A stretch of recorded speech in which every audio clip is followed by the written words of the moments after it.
Okay,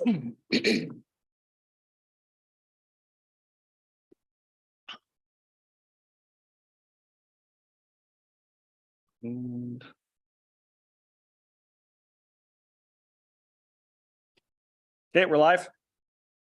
Good evening, everybody. I'm running chair today since we're a little short-staffed. So to kick things off, in the spirit of respect, authenticity, and reconciliation, the town of Slave Lake honors and acknowledges that we are situated on the traditional lands of Sarge First Nation within Treaty 8 territory, home of the Indigenous, Métis, and Inuit peoples who have occupied these lands since time immemorial. With that, I will entertain an adoption of the agenda or any amendments. Councillor Brandel. We need to add a closed session under section 17 and 27. All those in, okay, anything else? No. Okay, I'll take the motion. Motion to accept the agenda as amended. Any further discussion? All those in favor? Carried. Hi, Sean. Sean's joining us remotely. All right, we'll move on to public hearings. Let's start out for the procedure of a public hearing. I will declare the public hearing open, and hearing is held pursuant to section 230, 606, and 619 of the Municipal Act 2000 as amended. The purpose of the bylaw 0723. Oh, sorry. The purpose of bylaw 072023 is to amend the land use district map. Is this where we start off? Sorry, I'm kind of lost. Okay. Of the land use bylaw 22-2007 by redistricting plan 5521 KS block 11 lot 1. Municipal address of 401 3rd Ave Northeast from R1 standard detached residential district to C4 neighborhood commercial district. Notice the hearing was given in writing. The applicant, the assessed landowner or landowners, and adjoining landowners, and the planning and development officer. The notice of the hearing was advertised on the town's website from February 22nd, 2023 to March 21st, 2023. Presentations are to be brief and to the point. The order for hearing presentations will be first the planning and development officer, those in favor of the bylaw, then those opposed to the bylaw, and then finally any person deemed to be affected who wishes to be heard. All persons giving presentations are to state their name and address before you begin. Questions from members of the council are allowed after each presentation, then rebuttal from the persons giving presentations, followed by, after all presentations are made, then I'll declare the proceeding closed. So coming up to for the hearing presentations, first we'll hear from Planning and Development Officer. Okay, your worship and members of council, the purpose of this report is for council to hold the required public hearing and consider second and third reading for bylaw number 07-2023. The applicant is Lakeview Optometry Clinic and the landowner is Philip Loken. Subject lands plan 5521 KS block 11 lot 1 at 401 3rd Ave Northeast. Proposal is to amend the land use district map of the land use bylaw by redistricting the noted lands from standard standard detached residential to C4 neighborhood commercial district to facilitate the expansion of the Lakeview Optometry office. The bylaw received first reading on February 1st, 2023. Currently, the subject lands maintain a residential and general urban designation in the municipal development plan, and such no amendment to that plan is required. I give you some information here on non-conforming uses. The Municipal Planning Commission reviewed this application at its March 6th meeting and have indicated that they support the bylaw. Referral letters were sent to adjacent property owners on February 22nd, and to date, no verbal or written comments were received with respect to this application. So the applicant is in the process of acquiring the above noted parcel of land in an existing building so she can expand the Lakeview Optometry business. Currently, the subject lands are zoned R1. standard detached residential district in the land use bylaw. As there are commercial uses operating on the lands, the optometry office and the law office, and the uses are not listed as permitted or discretionary in the R1 district, the uses are considered non-conforming. So in accordance with the MGA section 643(1), if a development permit has been issued on or before the day on which a land use bylaw or land use amendment bylaw comes into effect, the bylaw would make the development in respect to the development permit issued non-conforming, a non-conforming use or non-conforming building. The development permit continues in effect in spite of coming into force of the bylaw.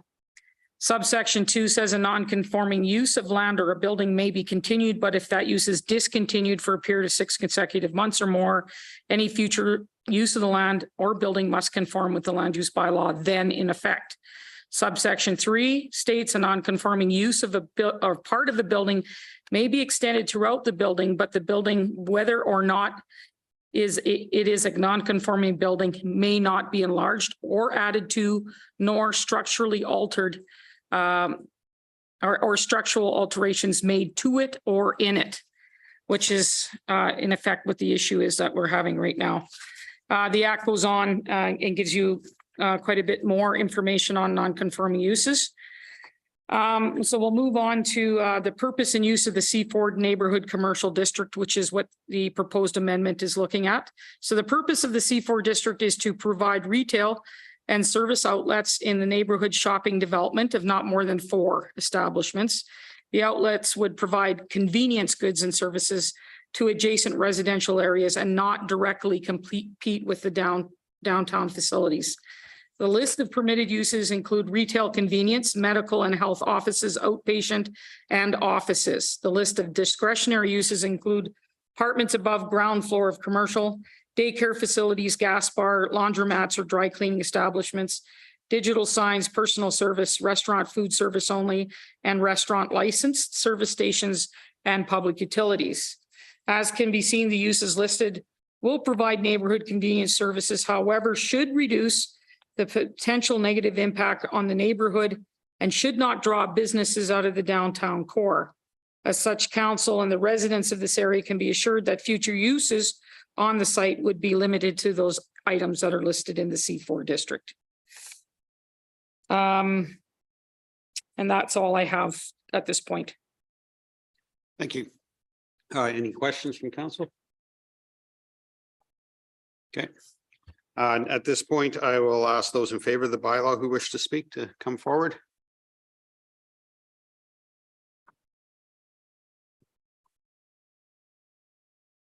Please state your name and address before you begin. My name's Dr. Eve Niedergesäß. I own and operate Lakeview Optometry Clinic at 401 3rd Avenue in the Northeast. I'm applying for a change in the current zoning from non-conforming zoning residential to C4 zoning. I provide optometric care from Monday to Friday between the hours of 8:30 a.m. and 5:30 p.m. and have done so without complaint by local residents for the last 8.5 years. The services of law and optometry have been offered at this location for over 3 decades. The current non-conforming zoning is no longer an appropriate use for this building as Mr. Loken is retiring and closing his firm. I would like to purchase the building and expand my practice so that I can continue to offer full service and full-time eye care to this community. I've dedicated my entire career as a doctor of optometry to serving the residents of Slave Lake and patients from the many surrounding communities who travel here for eye care.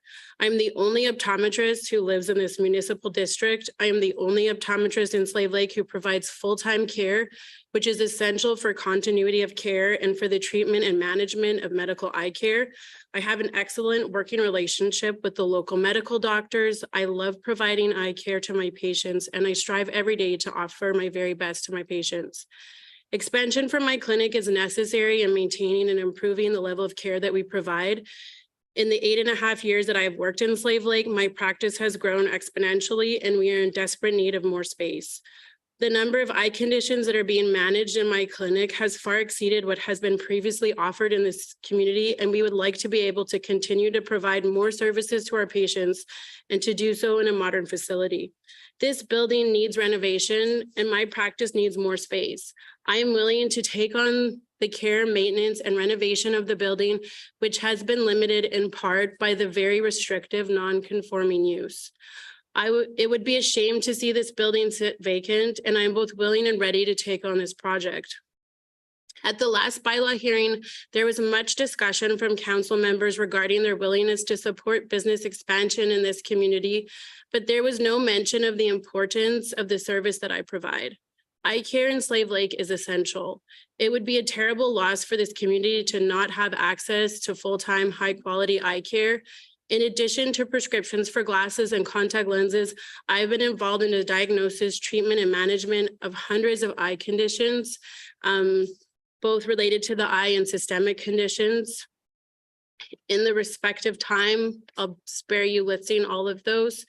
But just for an example, from the patients that I've seen today, I have diagnosed, treated, and managed dry eye syndrome, meibomian gland dysfunction, amblyopia, strabismus, macular atrophy and scarring, adult onset vitelliform dystrophy, primary open-angle glaucoma, cataracts, age-related macular degeneration, migraine, optic neuritis, diabetic retinopathy, prescriptions for glasses, safety glasses, and contact lenses. That's one day. I feel it's very important that town council understands the breadth of care that I offer. I think that one of the biggest issues facing communities is access to professional services. It is necessary for this town to not only attract, but maintain good quality professionals. I expect the support of town council in this zoning issue, which also means support for continued provision of eye care to this community. Thank you for your time. Thank you very much. Just 1 second. Any questions from council? No, okay, then away you go. Call you back for nothing. Anybody else in favor would like to speak? Please state your name and address. My name is Philip Loken, and my address is 34 Parkdale Way. I also conduct a law practice at 401 3rd Avenue Northeast. I believe that it's necessary to have some background on this particular site. 401 3rd Avenue Northeast has always been taxed as a commercial property since Dr. Johnson and I purchased the property back in 1990. So it's been there a long time, and a lot of taxes have been collected. The property has not been a residence for more than 45 years when the RCMP personnel lived there to carry out their duties. The likelihood of this property becoming a neighborhood pub, as was suggested on the last occasion, is remote, as the town, the ALCB, and neighbors would have to give their consent. The town is protected against any future objectionable uses of the property because ultimately they must make the decision. At the last meeting, one of the counselors was very vociferous in his opposition to Dr. Eve's application for rezoning to C1. And it's noteworthy that this particular counselor is the landlord of a competitor of Dr. Eve. We object to this counselor's participation in the discussion on the current application and voting on an issue in which he has an actual or perceived pecuniary interest in this rezoning application.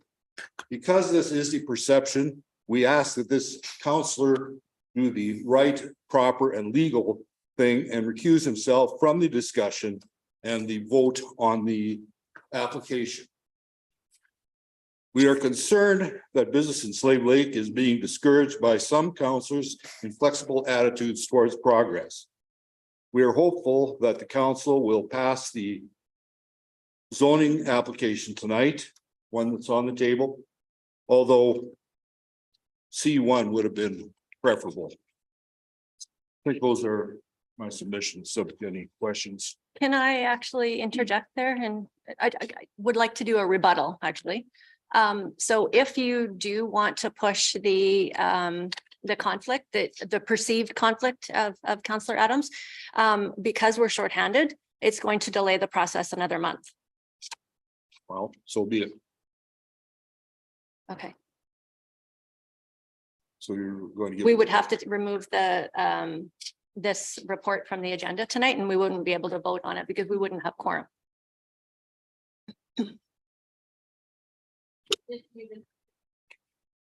Yeah, As far as conflict of interest goes, and from what I understand of reading the MGA and trying to follow with recommendations on bylaw discussion, I do not feel I have a pecuniary interest in this or a conflict in this going forward.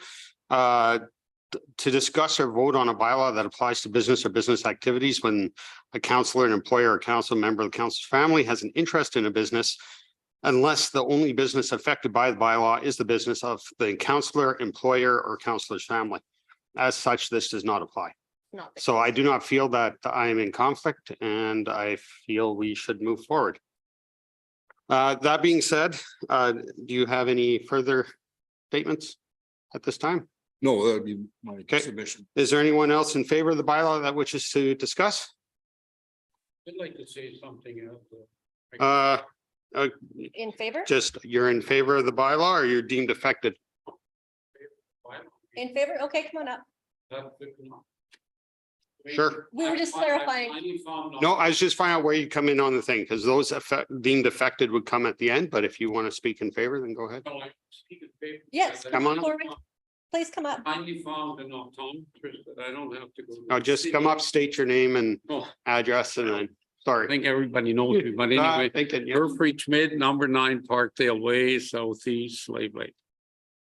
And I just repeat, I finally found an optometrist that I don't have to constantly go to the city for. So I'd like her to stay, so and I'm not getting any younger, so going to the city is, not getting any easier. So that would be number one. Number two, I hear the council always saying they want to promote business and services. Well, there you go. I mean, when I came to town, they finally got a dentist into town 40 odd years ago, and the town made a lot of concessions. So that person, I forgot his name, but anyway, he stayed and I didn't have to go to the city for the dentist finally. But anyway, there you go. Thank you. Thank you. Any questions from council? Okay. Anyone, those in favor of the bylaw wish to speak? Anyone in favor? Okay, those opposed to the bylaw? Okay, no one. Any person deemed to be affected who wishes to be heard? Okay. The rebuttal from persons having given presentations. You guys have rebuttals you want to state? Please come up and, sorry. The people at home on. I'm just- line can- And Sean can't I hear you. understand. I'm just used to last time because we did a lot of back and forth. Yeah. I would like to proceed today with a vote. I don't want to delay another month. This has already been delayed since January. Okay, we appreciate that. All right, I now declare this public hearing closed. All right. Delegations. Moving on to Joel and Alicia Blanchette.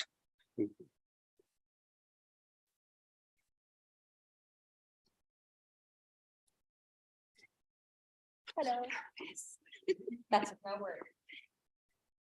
So I just explain our case here? Yes, please. Yeah. Okay. So for 10 years, our mortgage was through Synergy Credit Union. We changed our banks 2 years ago to RBC and we were told we had nothing to worry about with our property taxes. We thought it was going to be handled through our mortgage like it had been done previously. We got our one tax bill in the mail and I thought nothing of it, as we always got it in the mail, updating us on our amount. We got our second year notice last year's taxes were on it as well with the penalty fee. We did some digging and the person who renewed our mortgage at the bank messed up and property taxes were not included. We didn't know this. So my husband was going to deal with it. By the time we figured all this out, we got a notice in the mail stating we had 30 days to pay. We paid that upfront and full minus the penalty fee. And we're requesting relief on our late fees as this was an unintentional mistake. Any questions from council? Counselor, Sorry, Alicia, so you paid up all taxes owing Yeah, until this date, okay. except the late fee. except for the late? fee? Yes, Okay, yeah. what you're asking to be waived just because of the Yeah, banking error? yeah, we Okay. had no idea the bank wasn't including it. Okay, yeah, just wanting to clarify Yeah. that that's all been. Yeah, cleared. it's all cleared up, bills. Thank you. Okay. I'm good. any further questions? Anything else to say? No. All right, thank you. Okay, moving on, Rotary Club of Slave Lake Public Library budget requests from the library manager Kendra McCree.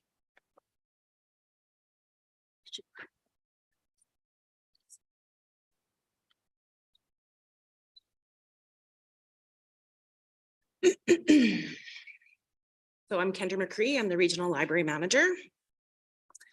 Our first budget had been submitted to council for approval. Well, the contribution amount to be approved. But it didn't include us procuring a security guard for the library. The need for this has become really apparent, especially since COVID.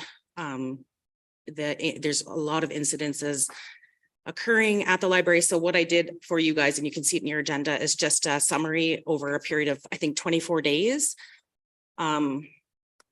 This does not include all incidences because some of our staff, we deal with stuff, we don't necessarily go write it down every time.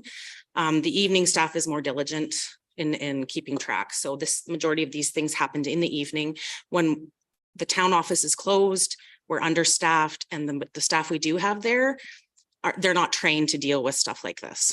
So we're requesting that you guys improve a contribution increase of about $21,000.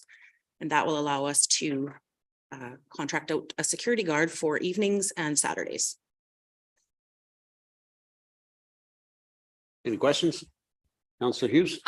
This one report that was in our package, did ask us to consider a budget amendment for the amount of 36. Right, so that's the total budget amount. Okay, Yeah, but the contribution amount for the town would be about 21, just under 21,000. okay. Yeah. Got it. So for evenings and weekends outside of when security is here at the town office? Yeah, during the day, we have the town staff, and I mean, you guys might It's- want to consider getting a security guard too, in all honesty, but that's not my It's business. quieter during the day as well, and it seems. It's to a be little evenings and quieter, weekends, but we have more help. Like, if we need assistance with anything during the day, there's staff around that Right. are willing to help us. Okay. Okay. Any further questions? Sean? Okay. Not used to looking that way. Good. Yeah, that's good. Thank Okay. you very much. We'll continue to discuss this under business How does this- arising. When do you guys let us know? I'd like to discuss when we have a full, but we can do it in business arising. Is that what normally we put it, correct? We'll put it down in business arising, section 4. We should have an answer for you right away. So next. Tonight? Yeah. Okay. Sorry about that. All right, over to business arising, just like that. Okay, so as far as library budget goes. Or actually, we'll talk about Blanchette first. That one we're going to move to closed session to discuss. First, and then we'll move over to library in here to discuss further. Do we have any questions for administration or anything further? Councilors? Councilor Brandel? I don't have a question about the budget, it's just about the motion itself. I don't see one in the report. Is there? Or You would make one from this. because it was a delegation, right? Okay. You can do it now. Okay, so is the amount the 21 or the 36? 21. The 21, okay. I'll make that motion then. That we approve 20,962. Maybe Roland, you can direct as to where The Is that funding what we're come putting from in the for motion? Motion for that. Just emotions on there, but once you got a word, but we can ask questions. Yeah.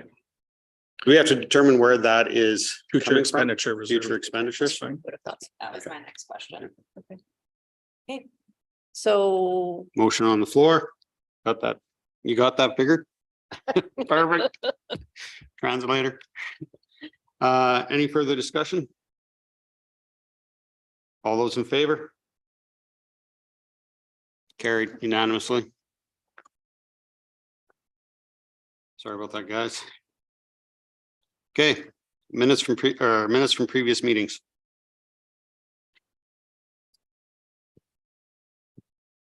Councillor Hughes, Motion to accept the minutes of the regular meeting of council from March 7th as presented. any further discussion? All those in favor? Carried unanimously. Committee of the whole meeting of council, March 14th. Councillor Brandel, I move that we accept the minutes of March 14th as presented. any further discussion? All those in favor? Carried unanimously. Moves us to question period.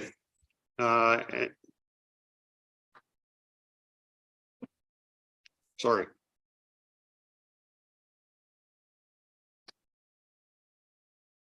Okay, yeah, gotcha. Any questions for administration? Councillor Hughes? Yeah, I just had a question for Jeff, our CAO. It is that time of year, springtime, things are thawing out. I was actually driving over in the industrial area today and there's one road over there by First Windshield and Glass, I believe, that looks like it's like about to go under. There's so much water everywhere. So just wondering, has operations, I think they were out steaming, so kind of just looking for an update as to where operations is at and if residents are encountering issues like this type of road, who they should get in contact and just kind of another little touch base now that we're at that season. Yep, so for Thank sure. you. So operations has been out and about steaming and preparing for spring. They've been moving and clearing some of the windrows to the sides to help with that melting process and steaming culverts and catch basins as they become, but the weather is still cold enough that some of these are refreezing at night and such and forth. So sometimes they're having to come back multiple times throughout this sort of thawing process. So if there's any resident concerns or any other intersections like that, they can call the town office at our main number and they will be directed to our operations branch where they'll start to record those problem areas and address them as we come across them. Perfect. Okay, thank you. Perfect. Any further questions? All right, move on to reports and new business. Amendment to land use bylaw 222007. All right. Thank you. So the optometry and law office have operated on the subject lands from this evening. I hear 30 years now. And the planning department is not aware of any issues or concerns being expressed by the neighboring residential properties. Uses are entirely contained within the buildings on site, and there is sufficient parking to meet the needs of those businesses. The list of permitted and discretionary uses in the C4 is much smaller and much more restricted, thereby reducing potential future conflicts with the residential neighborhood. So any new potential commercial developments that could be seen there in the future would need to meet with the requirements of the C4 district. So as such, we're indicating we have no concerns and we're recommending that bylaw 07/2023 receive second and third reading. Perfect. Thank you. Any questions? Councillor Brandel? No question. I think it's pretty straightforward. I really like the C4. Have no issue with it at all. Obviously, these two businesses have been there forever without any issue. It blows my mind that it was zoned at residential at one point, but it is what it is and we have to change it. So yeah, I'm in favor of the C4. Councillor Hughes? Thank you. Yeah, so I was actually in favor of the C1 change when you came the first time. However, I am in favor of the C4 a little bit more just because it does suit the needs a little bit better. So unfortunately, you couldn't get exactly what you wanted, but I do feel that this is a little bit more of a happy medium in terms of being business friendly and providing that continuity of care that you mentioned and getting you able to do your expansion and everything to meet your needs while also kind of protecting the neighbors and the neighborhood itself. There's one thing I've learned being newer in this role is that you kind of have to look at both angles and try to come up with a happy medium. And I do feel that this achieves that. So I am definitely in favor of the C4 and for changing this bylaw. I've already got my speaker on. Yeah, as far as the C1 zoning, when this came to us in the first place, I did not, as you know, be in favor of this. The C4 zoning, I feel protects the residential area and the intent of the entire neighborhood a lot better on future expansion, not particularly to your business type. It's meant to, the zoning is meant for what's there in the future as well as what's there now. The C4 is definitely a much better fit for what it is. Sean, do you want to weigh in? I agree more with what Kim said. I was in favor of it the first time. This also fits, so I'm in support of it. Okay. I gotta pull up the page. Any further discussion or an entertained counseling? I'm just ready to make a motion. Go. Okay, I move that bylaw 07-2023 to amend the land use district map of the land use bylaw 22-2007 by redistricting plan 5521 KS block 11 lot 1 from R1 standard detached residential district to C4 neighborhood commercial district receive second reading. Any further discussion? Call the question. Those in favor? Carried unanimously. Councillor Brandel. I move that bylaw 07-2023 to amend the land use district map of the land use bylaw 22-2007 by redistricting plan 5521 KS block 11 lot 1 from R1 standard detached residential district to C4 neighborhood commercial district receive third reading. Any further discussion? Call the question. Those in favor? Carried unanimously. Thank you. Thank you. All right, mill rate bylaw 082023, Roland.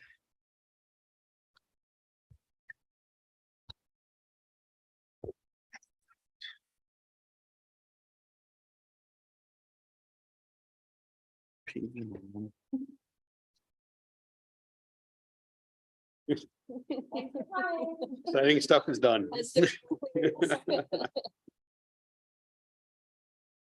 Is this tonight? No. I guess. And then there's just Joe. We'll wait for that. All right, good evening, your worship and members of council. The purpose of tonight's report is to give all three readings to the mill rate bylaw 08-2023. So the background there I've just laid out, the section of the MGA that states that the municipality must have a property tax bylaw annually. This bylaw must be in place by May 1st of each year. Municipalities are required by the MGA to hire an independent assessor. And in our case, that is KCL Consulting for the town of Slave Lake, whose responsibility it is to establish the fair market value of all properties within that municipality.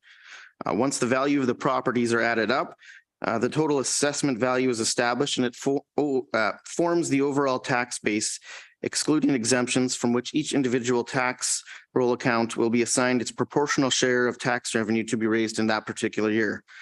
Council itself establishes the tax mill rate, which is calculated by dividing the total taxable assessment value into the amount of tax that must be raised and expressed in dollars per $1,000 of assessment. Each property owner pays property taxes based on how much their respective properties are worth. When a municipality experiences a significant increase in property values, it doesn't necessarily mean that the tax revenue will automatically increase. If the property values generally increase though, and the total cost of services remain the same, then there will be a decrease in tax revenue or the tax rate, but everyone will still pay the proportionally the same amount of taxes. The mill rates presented below are estimated to levy the appropriate funds to cover the total requisitions for the year, as well as to raise sufficient taxes to support the 2023 and operating and capital budgets. For the assessed values, assessment growth remains materially unchanged from the prior year, with only one additional taxable assessment added to the roll from prior year. Taxable assessment on a year-over-year basis has increased 28.5 million. Residential assessment, including multifamily dwellings and condominiums, have seen an increased assessed value of approximately $19 million or 3.14%. Commercial and industrial assessments have seen an increase of approximately 8.3 million or 3.7%.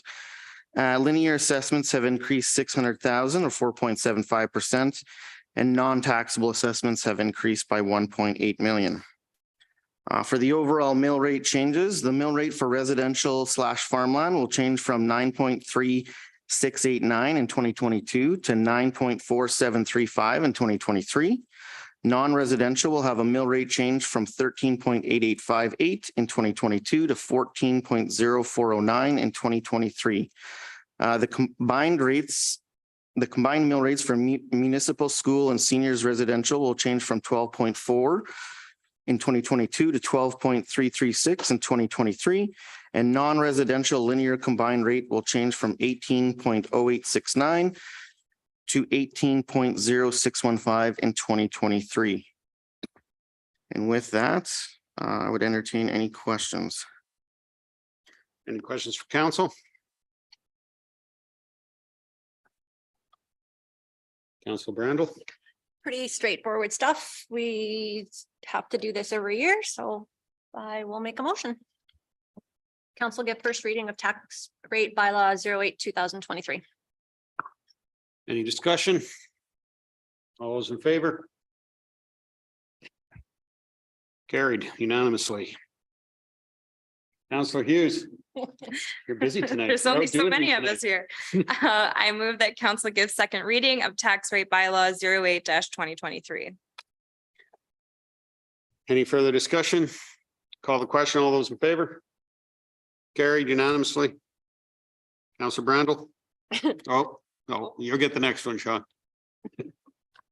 The council give unanimous consent to third reading of tax rate bylaw 08/2023. Any further discussion? Call the question. All those in favor? Carried unanimously. Councillor Gramlich? The council give third reading of tax rate bylaw number 08-2023. Any further discussion? Call the question. Those in favor?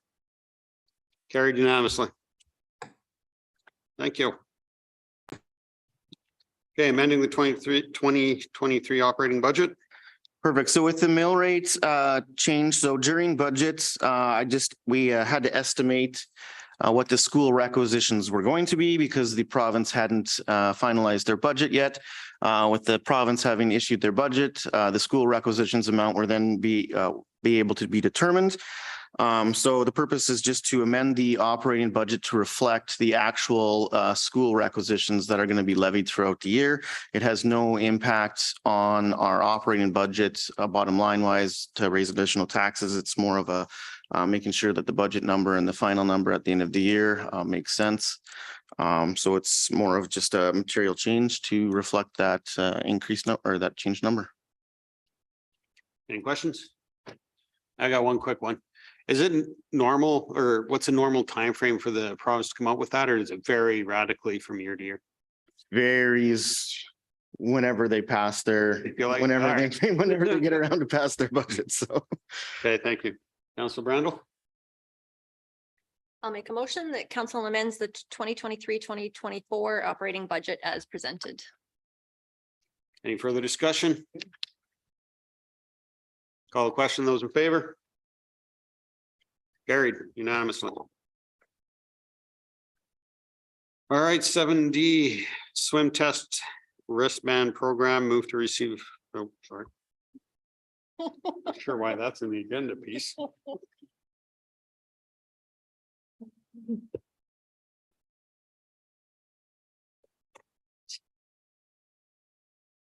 So is this on? Do I have to say my name? Yes. Yes, Brianne Paulson, the aquatic supervisor for the town of Slave Lake. So the purpose of this report is to showcase the need for a formal swim test wristband program at the Aquatic Center. A little background, the Life Saving Society, one of our governing bodies, has the following statement on their website. The Life Saving Society recommends that all aquatic facilities in Alberta and the Northwest Territories implement the society's swim test as a means to establish a common industry practice in regards to swimming skill, competency, and admission criteria. Alberta Health Services, Alberta Pool Standards require policies to be created in order to ensure the competencies of swimmers admitted to all public aquatic facilities. And we are responsible to HS as they are a legislative organization around pool operations. Most municipalities either have already, sorry, should have brought my water. Most municipalities have either already implemented this program or will likely implement in the near future, as it is a recommendation from the Life Saving Society. The following is a list of communities implementing this program. This is simply a snapshot of the communities to demonstrate that both urban and rural communities are transitioning, and this is in no way a comprehensive list. Basically, I surveyed a whole bunch of people that I know, and we have this aquatic group on that we kind of spitball back and forth with. So the city of Edmonton, Lac La Biche, Edson, Black Falls, Valley View, High Prairie, Stettler, also all YMCAs have a very formal swim test and wristband policy, and it can be found on their website. Recently in Fort McMurray, RCMP have charged a lifeguard for the drowning death of a public patron. This lifeguard, as well as the organization employing him, are also being sued by the family of the man who drowned. The main objective of lifeguarding, as outlined by the society, is prevention, not reaction. Some current challenges that we are facing: we've had incidents where non-swimmers entering the facility have immediately jumped into water over their head and have required rescuing. We have children get onto a pool toy where they are able to reach. The pool toy floats into an area that's beyond their height, and it cannot be easily apparent to the lifeguard that the child is at a drowning risk, as there's no easy indicator to identify the skill of the child. Also, children 7 and under should be within arm's reach of an adult at all times, and currently we have no obvious way to identify which children, once they enter the pool, are under the age of 8. When the Whippet Warrior or other inflatable toys are in, children are entering onto the toy at one end of the pool, usually in chest deep water, and traverse into the deep end of the pool. Currently, we have no identifiable way to monitor which children should be wearing a life jacket on the inflatable. Discussion: the Aquatic Center will be implementing a formal swim test wristband program. This would allow for lifeguards to quickly identify high-risk swimmers before they are in a state where they require rescuing. This is common practice in many other communities. We will be offering a few free swim test drop-in times for families to bring their children to get swim tested. These will occur throughout the year as needed and demand warrant. As children are swim tested, a database hosted on the front desk computer will be used to track their level of ability. As patrons check in, children will receive a wristband that correlates to their level of ability. So how we're going to work it is a red wristband. So they need to be within arm's reach of an adult at all times. So that will be children under the age of 8. A yellow wristband cannot go into any deeper than chest depth water without a life jacket. A green wristband can go anywhere without a life jacket. In the event that a family comes to a swim and they have not been swim tested, our lifeguards can and are able to conduct a quick swim test. The database will then be updated on a daily basis. If a family decides they don't want their information logged, that's totally fine. That just means that they will have to swim test each time they come. Options: so to comply with the recommendations as prescribed by the Life Saving Society and Alberta Health Services and implement the wristband swim test program, or to choose to not comply with the recommendations and continue current operations. Resource impacts: there will be free swims regarding lifeguard time. So the cost of these annually is anticipated to be $240 a year for anticipated 6 1-hour swim tests. So if we did it roughly every 2 months, anticipated cost of wristbands annually is around $300. Communication strategy: we'll communicate through our social media channels as well as through the Lakeside Leader. And to strategic planning mission statement or vision statement, support processes that enhance community safety. The recommendation is that council receives this report as information. Any questions? Councilor Brandel.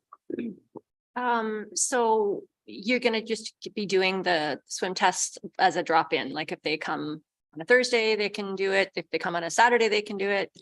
So they can do it if they are coming to a family swim or public swim, or we are also gonna have some designated times where if families choose to come, they can come and just get swim tested. And then that way it'll speed up the process so they're not having to wait when they come to public swim and that kind of thing. Oh, okay, and then they'll have to do that annually. Once they pass, like once they are good for a green wristband, they won't have to do it again. If they don't pass and they require a yellow wristband, we were going to allow children to challenge it. I think we said every 2 or 4 weeks. I can't remember. Yeah, they could challenge it monthly if they chose to, Yeah. Oh, but at our recommendation, it would be annually. oh, yeah. But families could choose, like if they said, listen, my kid has been through sharks now and they can swim amazing. Yeah. We'd like them swim tested. It's been 2 weeks or sorry, a month. We could look at that. Oh, yeah, oh, yeah. Okay, just want to make sure that everybody's gonna be accommodated, but Yeah. but yeah, anything that to make the pool more safe, so I'm in favor for. Yeah. Hughes. I just lost my train of thought. So sorry, once they get the green wristband, they're good forever. And once, so almost like 8 and up, they're good as long as they prove they can swim the one time. Right? Yeah. Am I following that right? Okay, got it. How is this program going in the other facilities so far? Like, have you gotten that far into it? Everyone who's implemented it already? Are they Yeah. giving you any feedback? We have a staff member who came from a facility that they had it implemented and he said it was awesome. Like you just could spot kids right away if they were high risk or whatever. And it was just Okay. really easy to implement. Like they didn't have any trouble. And he came from one of the YMCA's that's, I think it's the largest in North America. So they are able to swim test people and they have like hundreds of people through their doors each day. Okay. The community that I'm aware of, I have lots of friends and family that live there, and for them, it's just a course of life. They don't even question it. It's just Right. part of the process of going to the facility. Yeah, and I can imagine that if it's been done there before, oftentimes people don't necessarily like change. No. So I am curious, the messaging that we will be putting out around this and what our plan is to kind of approach this to the community so that it is hopefully received in a positive manner. What do you guys have plans on how to do that? Just Mostly- the social media essentially? Yeah, and outlining Okay. the reasons why.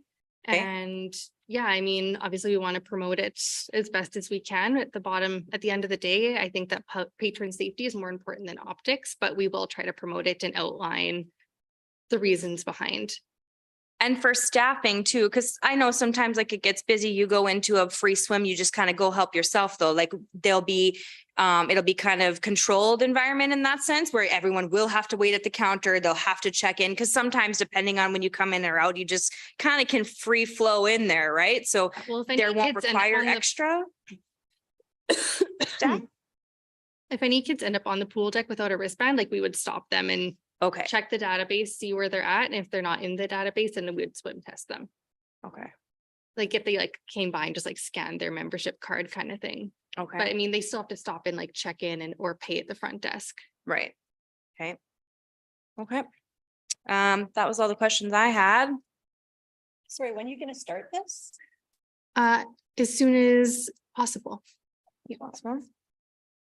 We already have the wristbands and the database set up to start inputting everything in there. So I understand we have staffing challenges for lifeguards. How are we going to resource this? If you're trying to have one lifeguard do swim tests and still keep an eye on the others. So we have been experiencing some significant staffing challenges at the pool. However, we have internally and administratively been addressing that. It does seem now we are at a state of being able to handle this type of activity. In the event that we lose more staff, we can't change the program, but we will have to administer it differently in terms of we'll have to have that expectation that people might have a little bit of a wait simply due to staffing. We have no control over that right now. However, we have put aggressive recruitment campaigns in place and we actually have a process in place in terms of onboarding staff in the next little while. Okay, my other question revolves around how you grade your competency. If you do grade somebody as a green and then they end up drowning, are we liable? So we're taking the swim test policies from the Life Saving Society. We're not remaking the wheel. So we're taking the swim test that they recommend and implementing it at our facility. And it's very specific about what you have to see. For the test that's, or you're talking the guideline that's put out? Sorry, what was your, Guideline you're putting that's out, or you're talking they have a specific procedure in place for how to do a swim test? like the procedure that we're taking to put in our guidelines from the Life Saving Society? So if we're following the standards that are recommended by our governing body, then we shouldn't be liable. I mean, there's always going to be risk involved in operating a pool. And, you know, there's always an element in any sort of lawsuit, whether there's negligence, whether we're not performing our duties. This is just one more step to show that we're attempting to mitigate some of that risk and making sure that we're identifying those high risk swimmers, if you will, as opposed to our previous or lack of the policy was very difficult as they had mentioned. I right? So agree. it's not going to 100% cover and escape us from any sort of liability as a pool. The drowning in Fort McMurray, they highlighted that one of the contributing factors is that that facility didn't have a policy in place. So not implementing the policy would probably put us at more risk than not implementing it. I get that. What I'm questioning is it at what point do you put an onus on the user over and above what procedures you put in place to mitigate? To have them disclose their level or to sign their waiver or whatever the case may be. If I come in there and I say I'm a really good swimmer, I'm 55 years old, do I have to do a swim test? Our target group is for children. But I would drown in the deep end. Yes. Most adults have their brain, like their, No, I was just wondering, but the yes. parent, I was wondering, do we just get them to disclose anything? Or are we taking on all the onus of saying how, if they can or cannot do something? Do we put any onus on the user is what I'm getting at. The swim test puts the onus on us. Right. That stresses me out. It's 'Cause the if you're- recommendation from the. Life Because Saving who's Society. putting the life tests? You've got. How old can you If- have to be in order to be If a the lifeguard? Life to Saving conduct it? Society has identified that doing the specific swim test is encompassing enough to determine whether or not that child is capable of swimming, then we've met the criteria And, of. and when things go to court, they bring in experts from the Life Saving Society. Yeah. To talk I about. get that. Yeah. Okay. Okay, perfect. Thank you. Any further questions? Okay. Entertain a motion. Councilor Brandel. I will accept this as an information. Excellent. Any further discussion? Call the question. All those in favor? Thank you very much. Thank you.